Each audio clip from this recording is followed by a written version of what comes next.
తిరుమల శ్రీవారి దర్శనం కోసం వచ్చే భక్తులకు నూతన వసతి సముదాయం అందుబాటులోకి వచ్చింది. ఉపరాష్ట్రపతి సిపి రాధాకృష్ణన్తో కలిసి ముఖ్యమంత్రి శ్రీ నారా చంద్రబాబు నాయుడు నూతన వసతి సముదాయాన్ని అంటే వెంకటాద్రి నిలయాన్ని ప్రారంభించారు. PAC 5ను 102 కోట్ల వ్యయంతో టీటీడీ నిర్మించింది.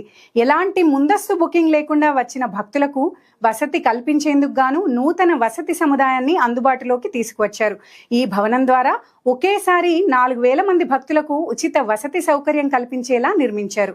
ఈ నూతన వసతి సముదాయంలో 16 డార్మెటరీలు, 2,400 లాకర్లు, 24 గంటలు వేడినీటి సదుపాయం తదితర సౌకర్యాలతో ఈ పిలిగ్రిమ్స్ అమ్యూనిటీస్ సెంటర్ 5ను తీర్చిదిద్దారు.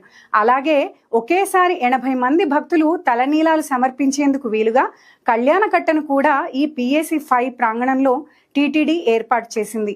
ఒకేసారి 1,400 మంది భక్తులు భోజనం చేసేందుకు వీలుగా ఈ